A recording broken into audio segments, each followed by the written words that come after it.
evening. It's me again, Paul Nee, and I'm joined by Matthew Binns again. Hello. For the first time since when? For a while. For a while. Matthew was in with the Suwon fans, taking it in from that perspective. So today the game finished Daejeon 2, Suwon 1, an away win for Daejeon. A very rare away win at that, but it was a very much a deserved win, would you agree? Oh yeah, Suwon didn't turn up today at all. It was a poor showing from Suwon really, and Daejeon deserved winners. To be honest, they probably should have had a couple more as well, Daejeon. It was really schoolboy stuff from Suwon. They were not here today at all. Yeah. And so deserved win for Daejeon. Yeah, there was two really glorious chances in the first half that Daejeon wasted, frankly. There was two towards half time where they Daejeon only had the open goal to roll the ball into, but he skied it over, and then just before half time as well, Daejeon hit the side netting. So even at half time could have been 2-0. In the second half, Daejeon came out really fired up. I'm not sure what the manager said there at half time, but whatever it was, it worked, because within a minute they were in front. Daejeon back in the team. He was suspended last week for 3 yellow cards. Back in the team, but back on the score sheet, and it was a kind of a well-worked goal across from the right hand side, and a slight glancing header. And Daejeon, from that point, really controlled the second half. They did, yeah. And I mean, the second goal came a bit later on, with Suwon should have done better with it, but Daejeon just took over. And the problem with Suwon is they kept trying the same thing over and over again. It was borderline insanity, to be honest.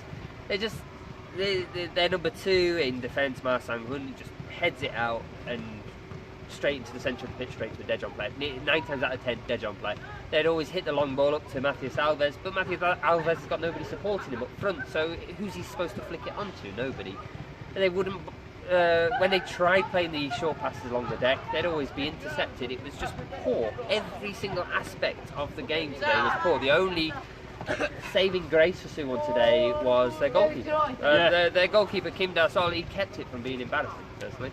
And yeah, it was fair play to him. At one point, I said, well, at least, I was sitting with Joe Quinn, at Chief in Korea on Twitter. I was sitting with him today, and I turned to him and said, well, at least Suwon's keeper is making more saves than the Daejeon keeper. A bit of a backhanded compliment. Yeah. But that was it. There was nothing really to be positive about. And Daejeon deserved their win. They played well. Yeah, the second goal, Daejeon, is I think his second goal since he joined in the winter, and he's a really classy player, and he had a good game today.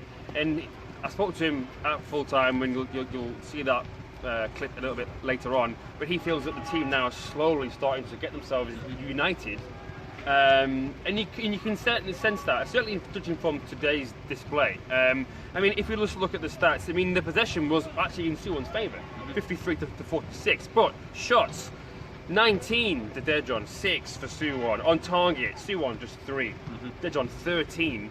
They should perhaps have done a bit more with the shots that they had than that. Corners again 2 to 5 in Daejeon's favour. So yeah, it was a deserved victory, and perhaps long overdue as well, I think. Yeah, I think so. I think Daejeon have been playing well each week. I think last week against Songnam as well, they deserve probably to get a draw. Yeah. Well, Songnam played well, but they held on for a long time, Daejeon, before they eventually fell to Songnam.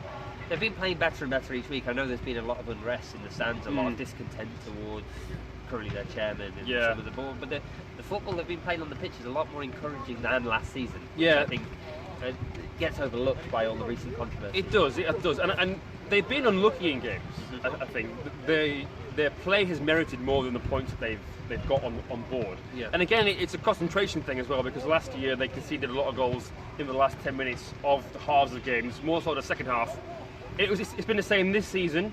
Same again today, actually, obviously, because Suwon got a very late scant consolation goal in the 94th minute. Luckily, Daejeon were already up from that in that respect. But if Daejeon hadn't have conceded in the last 10 minutes of games, they would have 4 more points than they have now. Yeah. Doesn't sound like a lot, but there's only been 10 games. And in this league as well, the tightness between positions in this league at present, those 4 points conceded and shoot a few. Yeah, exactly. So yeah, a deserved win for Daejeon, and I think from us that's it. I think we should we'll probably see you midweek.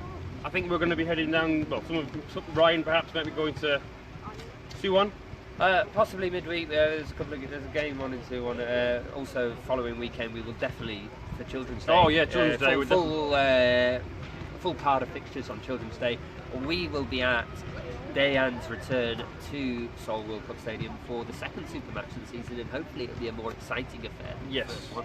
But there's a full card next weekend. We'll have previews on our site, but we've also got midweek as well. K-League 1 is in action again midweek. Yeah. It just never stops. But never stops. Who cares? Football, we love it, and it's everywhere.